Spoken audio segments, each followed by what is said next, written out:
Would you read me this story? This story? This is a true story about Jose Tena, the man who made Mexican folk dancing popular all over New Mexico. What are folk dances? They're dances people did more than 4 centuries ago when the Spanish colonized New Mexico. That's what the story's about? Yes, and it's also about dreams. For as Jose Tena teaches, if you truly believe in your dreams, they will come true.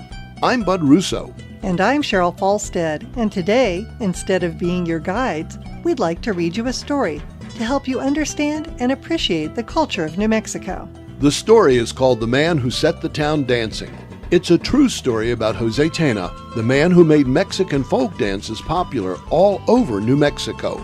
The Man Who Set the Town Dancing was written by Candace Stanford, a reporter, freelance writer, photographer, and journalism teacher. Ms. Stanford currently is teaching in Albuquerque, although she has taught in Seattle, Washington, as well as Korea and China. Cheryl, why don't we begin? Jose had a dream. In his dream, he saw brightly colored costumes swirling around, and he heard laughter and tapping shoes. Everyone was dancing. Every night, Jose would have the same dream. He thought about this dream over and over again. You know, Cheryl, Jose Tena began dancing when he was 8 years old at Escuela Superior de Danza Folclórica in Chihuahua, Mexico. He learned the history of dance, and especially the history of Mexican folk dances. Ever since, he has been on a mission to preserve traditional folk dances. That's one part of Jose's life. But if we tell you all about him now, we'll spoil the story. Instead, let's read some more. More than anything Jose had ever wished for in his whole life, he wanted to make this dream come true. He wanted to teach all the people in his town to dance. Even the littlest children and all the grandmas and grandpas would learn to dance. When it was time for fiesta, everyone would be dancing. The dances Jose wanted to teach are from a long time ago.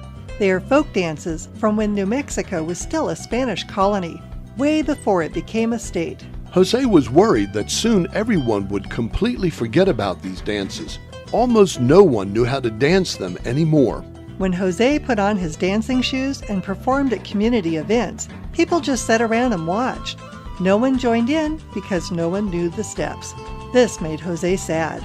And the dances were so much fun. They had brought so much joy and color to the people of colonial New Mexico and were part of their Spanish heritage. Jose had an idea of how to get the people dancing, but he had no money to get started. No one would help him with his dream. No one cared. Some people even made fun of Jose in his dream. What a silly idea, they whispered to each other when Jose passed by on his way to dance school. Other people didn't even bother to whisper. They giggled and laughed out loud. They didn't care if they hurt Jose's feelings. But Jose did not give up. Those people just did not understand. They didn't know the fun they were missing. Jose had been dancing for 30 years, since he was a young boy. He danced because the lively steps and rhythms were so much fun. He could not imagine a world without dance. Where would the joy be?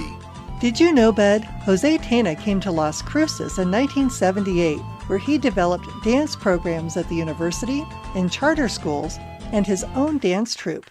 Let's find out what our story tells us next. Jose had also become a ballet folklorico dance teacher and choreographer.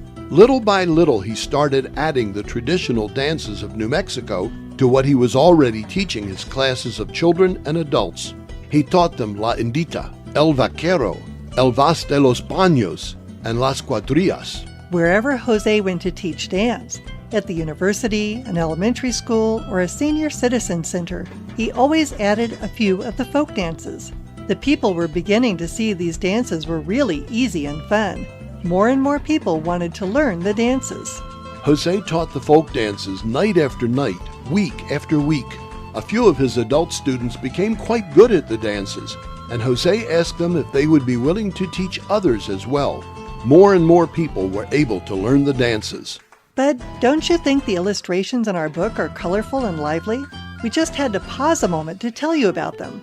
All the illustrations were painted by Flo Hosa Doherty, a Las Cruces artist who was born in Ohio but found her way to our desert community. Flo has been drawing for as long as she can remember, including making marks over her brother's drawings on a blackboard when she was 2. As a pre-med student, her drawings of microscopic subjects were so good, she was offered a scholarship in art. Flo never looked back. With Candace Stanford's manuscript, Flo saw the energy in the story and began sketching it in a storyboard, making sure the text overlapped the drawings to keep the reader's focus on the story. Let's continue. Now everyone is dancing. Now the same ones who used to snicker at Jose reached out to shake his hand at the post office or the dentist chair or on the bike trail, wherever they find him.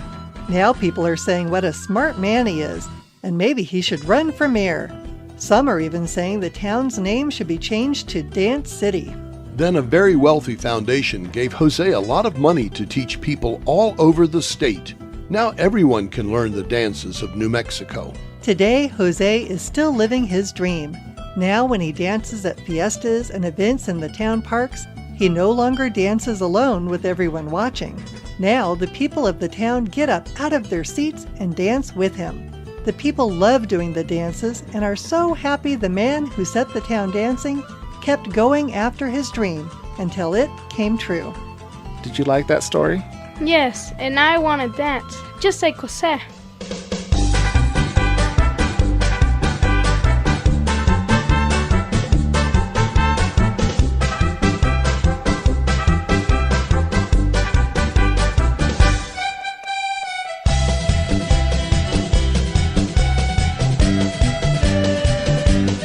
Jose Tena and his Ballet Folclórico de la Tierra del Encanto can be seen performing in Las Cruces during Cinco de Mayo, 16 de Septiembre, and Dia de los Muertos celebrations, as well as their annual performance at Oñate High School in June and the International Day of Dance in April.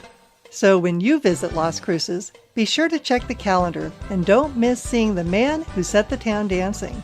You can see more of Flo Doherty's work at the Blue Gate Gallery on Main Street in downtown Las Cruces. This podcast is sponsored by the Las Cruces Convention and Visitors Bureau And produced by Explore New Mexico.